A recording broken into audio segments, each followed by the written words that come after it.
doctora Carla Andrade Quevedo. Ella es abogada por la Universidad San Francisco de Quito. Realizó sus estudios de maestría y doctorado en Derecho Constitucional en la Universidad de Sevilla, España. En el ámbito laboral se ha desempeñado tanto en el sector público como privado y en ONGs. Fue asesora de la Corte Constitucional durante 3 años como coordinadora de despacho de uno de los magistrados de dicho organismo. Es docente universitario, tanto en pregrado como en posgrado, en la Universidad Internacional SEG y en la Universidad Andina Simón Bolívar. Al día de hoy es socia del estudio jurídico Lex Buró de Abogados y se desempeña como abogada litigante, así como consultora y asesora externa de varios estudios jurídicos en materia de derecho constitucional. Hoy nos presenta el tema Análisis desde la Academia de las Operaciones de Concentración en el Ecuador. Doctora, bienvenida, buenos días. ¿Se me escucha? Sí. Buenos días con todos. Es un gusto para mí estar aquí colaborando y estar rodeada de tantos expertos internacionales que tienen muy buenas experiencias para contarles. De hecho, me parece que es muy importante empezar por manifestarles que la ponencia anterior realmente nos demuestra lo importante que es que las decisiones que se tomen en los temas de desinversión sean realmente eficaces, y eso nos pone ante un panorama que Chile, que tiene más experiencia que nosotros, ha enfrentado problemas como de esta índole, como los casos que se han presentado, y dado que ya han visto que en mi currículum yo soy más constitucionalista y abogada dedicada a temas más vistos desde los derechos, lo que nosotros hemos hecho un poco es investigar y determinar cuál es el papel que tiene la superintendencia y el gran reto que está enfrentando la superintendencia, porque en realidad, si ustedes se fijan, nosotros, y ya lo voy a demostrar más adelante, nosotros somos bastante nuevos en este proceso. Nuestra ley y nuestros son bastante nuevos, los procesos son bastante nuevos y hay muchas cosas que se han convertido en un gran reto. Me siento un poco atrapada, pero veamos si es que podemos manejarlo bien. Lo primero que yo quería enseñarles es que la Constitución que tenemos desde el año 2008 se caracteriza mucho por ser una Constitución muy garantista, muy amplia, muy abierta en cuanto a derechos, y en esa línea el constituyente, cuando se planteó los temas del mercado, también decidió que eran temas que debían ir en la Constitución de la República y que debían estar garantizados y protegidos desde la propia Constitución de la República. De hecho, determinó que debía haber una sección exclusiva para el comercio justo y la competencia. Y en esa línea, nuestro marco jurídico desde lo constitucional está muy protegido en cuanto a la libre competencia y a los buenos funcionamientos del mercado. En esa línea ustedes podrán ver entre algunos de los objetivos que tiene la política comercial ecuatoriana es evitar las prácticas monopólicas y oligopólicas que puedan afectar los funcionamientos del mercado. Además, es una responsabilidad del Estado garantizar el acceso equitativo a los medios de producción. Esto el constituyente lo llamó la democratización de los factores de producción, y en eso le ha correspondido y se ha convertido en una responsabilidad y en una competencia exclusiva del Estado garantizar que este acceso ocurra. ¿Y qué es lo que ha dicho? Ha dicho el constituyente, y entonces para lograr esto, lo primero que tenemos que hacer es evitar la concentración, el acaparamiento de los factores, promover la redistribución y eliminar los privilegios que haya en cuanto a desigualdades. Además, respecto ya de los intercambios económicos justos, estableció como principal medida de control que el Estado deberá intervenir en los intercambios y en las transacciones económicas para incluso llegar a sancionar ciertos comportamientos como es la explotación, la usura, el acaparamiento, la simulación, la intermediación y cualquier otro tipo de actividad que pueda generar perjuicios al mercado. De hecho, el Estado es el encargado de impulsar y velar por el comercio justo y la ley, la Constitución específicamente establece que debemos garantizar la competencia en igualdad de condiciones y oportunidades. Y esto se lo encargó a la ley. Y fue recién, en mayo del 2012, que se promulgó la ley de control de mercado, bueno, regulación y poder de control de mercado, y esta ley tiene como misión principal el controlar, el proteger, el evitar y el intervenir incluso en las prácticas del mercado que tengan efectos nocivos sobre la libre control. Los elementos que debemos considerar es precisamente la concentración económica. Esta práctica corporativa que se ha vuelto muy común a nivel internacional y ahora también nacional, conlleva, obviamente, es la unión de empresas, es la unión de corporaciones, probablemente, que como había dicho el expositor previo, tienen la intención de poder mejorar, de poder superar su capacidad de llegar al mercado. Y en este punto puede producirse un acaparamiento del mercado que normalmente puede llegar a distorsionar la esencia de la competencia. Y en esa línea es necesario tomar ciertas medidas y buscar ciertas condiciones para garantizar que esa concentración económica, que no necesariamente debe ser bloqueada, se dé en las mejores condiciones para garantizar el mercado. La Ley Orgánica de Regulación y Control del Poder de Mercado ha establecido y ha definido concretamente en qué consiste la concentración y ha dicho que es el cambio o la toma de control de varias empresas u operadores económicos a través de cierto tipo de actos. Y ustedes podrán ver ahí que varios de estos, por ejemplo, la fusión, la transferencia de los efectos de un comerciante, la adquisición de acciones o de propiedades, la vinculación mediante administración común o cualquier acto que transfiera y que le otorgue control o influencia a una de las dos empresas en el mercado determinante. Esta ley, al determinar que cualquiera de estas operaciones que están viendo ustedes ahí en la pantalla genera concentración económica, también ha previsto un sistema de control y ha previsto que cuando se cumplan ciertas características y ciertos requisitos, estas operaciones de concentración tienen que atravesar por un procedimiento de control. Y este procedimiento de control en nuestra ley se llama la notificación. De acuerdo a lo que ha establecido la ley, solamente aquellos operadores económicos que estén involucrados en operaciones de concentración que cumplan con alguna de estas dos condiciones tendrán que atravesar por la fase de notificación obligatoria.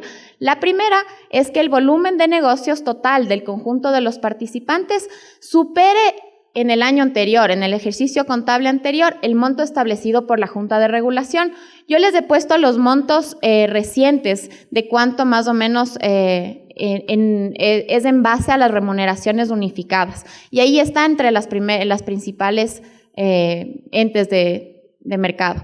Ahora, y en cuanto a la otra condición, es que las concentraciones económicas que se den dentro de una misma área de mercado, dentro de una misma actividad, tendrán que ser notificadas siempre que superen o igualen el 30% del mercado relevante, obviamente al producto o servicio, ya sea en el ámbito nacional o en el ámbito local. Eso depende del producto como tal. ¿Y cuál es este procedimiento? Este procedimiento de notificación obligatoria en lo que consiste es en una autorización previa.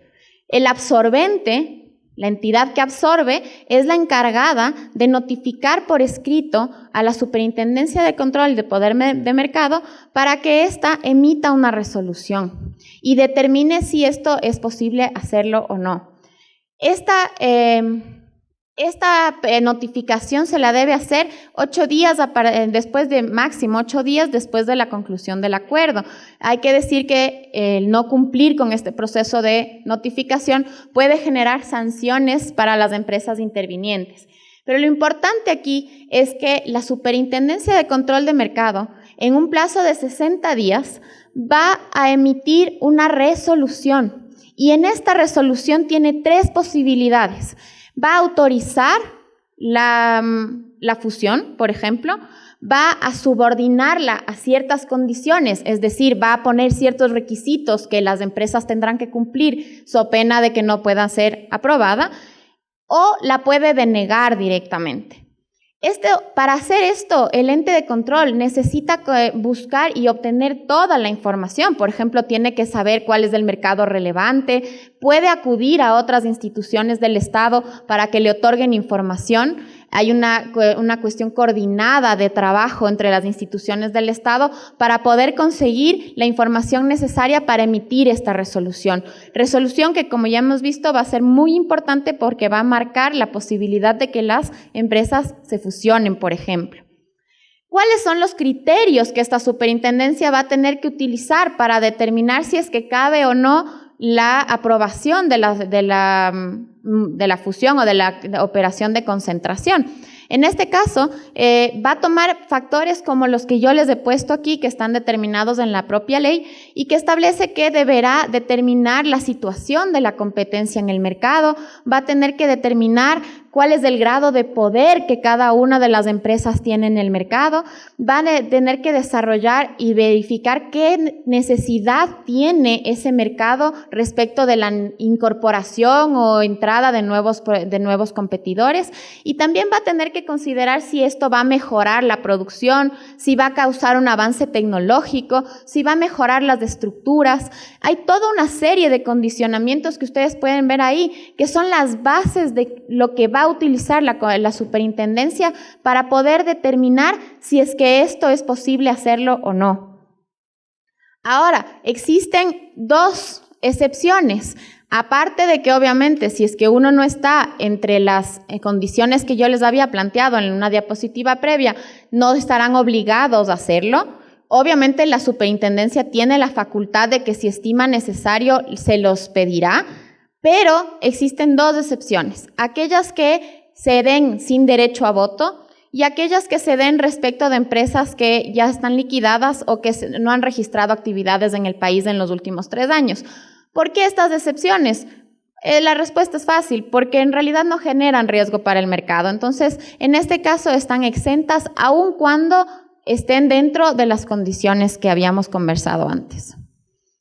Ahora, vamos a entrar directamente en una de las formas de concentración de mercado, que es precisamente la de las fusiones. Esta, como ya les había dicho, es una estrategia que tienen las corporaciones de diversos sectores y que tiene como finalidad, obviamente, unirse o adquirir distintas empresas con el único fin, obviamente, de reforzar y de concentrar mayor poder de mercado. Es evidente que esa es la razón de ser de una fusión.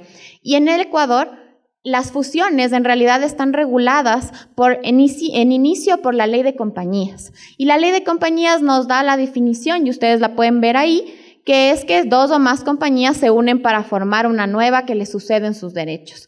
Y algunas de estas, como ya hemos visto, requerirán necesariamente por sus características respecto del poder que tienen en el mercado, de la aprobación de la Superintendencia de Poder de Mercado. ¿Por qué? Por el único y simple hecho de que la propia Constitución nos manda que debemos buscar la democratización, el acceso justo y además debemos garantizar el mercado en libre competencia. Entonces, por eso tienen que atravesar el proceso que ya hemos descrito. Vamos un poco a la práctica. Como les decía, a pesar de que la ley está vigente desde el 2012, y ustedes dirán, bueno, pero ya han pasado 4 años, en realidad estos procesos toman tiempo y en realidad esto se ha convertido en un reto para la Superintendencia de Control de Mercado de ir implementando todas estas cuestiones en un ámbito bastante nuevo, porque el tema de la competencia en este país es bastante nuevo. Ahora, de acuerdo a los datos que hemos obtenido, desde el 2013 acá se han presentado aproximadamente 33 notificaciones de concentración a la Superintendencia de Poder de Mercado.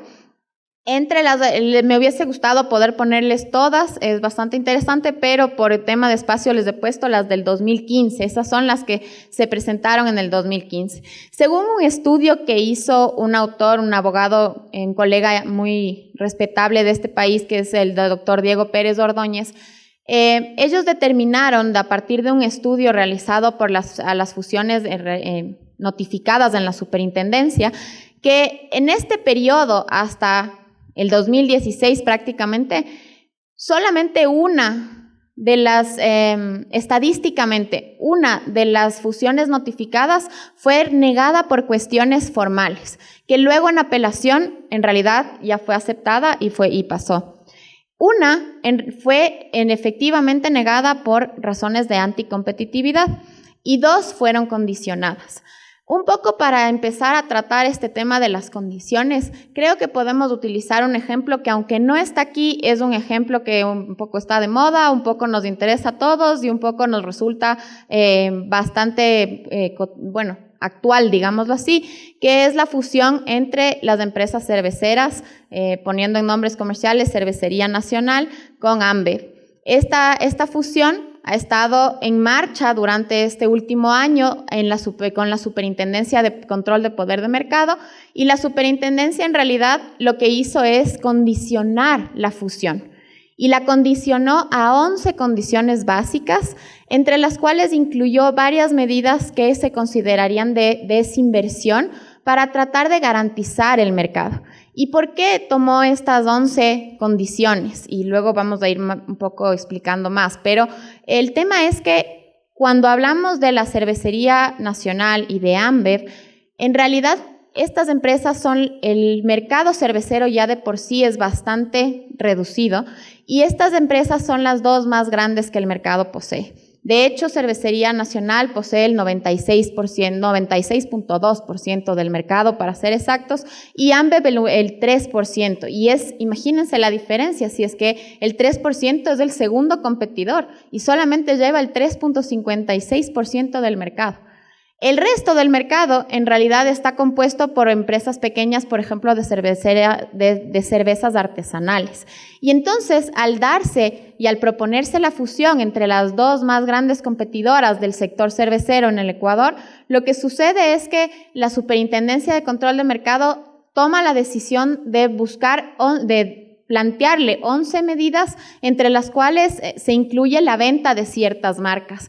Recientemente, la Superintendencia ha aumentado una condición más y ha establecido también la venta de una nueva marca, una desinversión más, que es la marca Club, que es bastante conocida para todos. En esta línea, ¿qué es lo que está buscando hacer la Superintendencia? Precisamente tratar de lograr estos cometidos, el tratar de lograr que la estructura del mercado cervecero no se anule. Teniendo en cuenta que hay dos competidores muy grandes, el uno con un 96% y el otro con el 3%, lo más probable sería que acaparen completamente el mercado y que se vuelva un mercado monopólico. Y en esa línea, las condiciones que está planteando la Superintendencia de Compañía, lo que buscan resguardar es eso, tratar de mantener cierta estructura en el mercado y no convertirlo en un monopolio. Ahora, si esas 11 y la nueva, la 12, van a lograr que la fusión se dé en las condiciones adecuadas, en realidad el tiempo lo dirá, pero a todos nos causa bastante preocupación. Como había manifestado el ponente anterior, las medidas que se toman no siempre responden a lo que eficientemente a lo que sucederá en el mercado.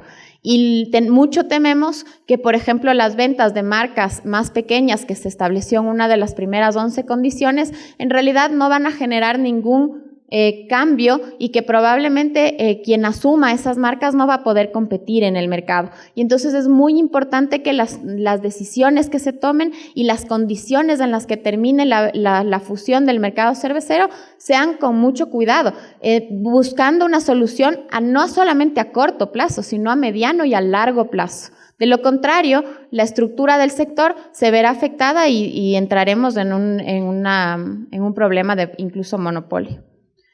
¿Cuáles son mis conclusiones y recomendaciones a este respecto? A día de hoy, lo cierto es que el marco regulatorio en el Ecuador, a nivel constitucional y legal, está planteado, está estructurado bien.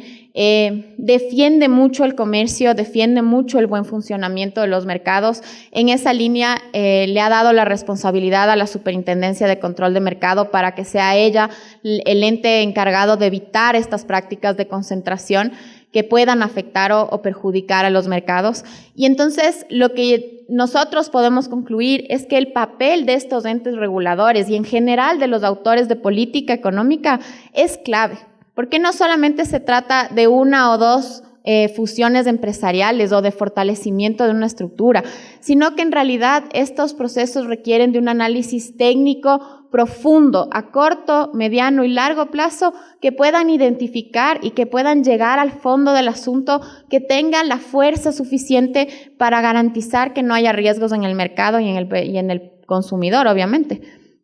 Le corresponde entonces a la Superintendencia de Control de Mercado determinar a partir de un estudio pormenorizado de cada caso si es que autoriza, deniega o subordina este tipo de concentraciones. Y para ello, como les digo, yo considero que tiene un gran reto, tiene que irse fortaleciendo como institución, tiene que ir consiguiendo no solamente fuerza, sino legitimación, hasta respetabilidad como institución. Es una institución relativamente nueva que requiere tener la fuerza suficiente y los técnicos y toda la infraestructura necesaria para poder tomar las decisiones tan importantes que están detrás de estas fusiones, que parecerían probablemente positivas a simple vista, pero que requieren un análisis profundo. Y como les decía, estas medidas debemos buscar siempre que sean suficientes y que sean realmente eficaces para garantizar la competencia y evitar un acaparamiento injusto del mercado. Eso por mi parte. Si tienen alguna duda, estoy lista para que disparen. Gracias.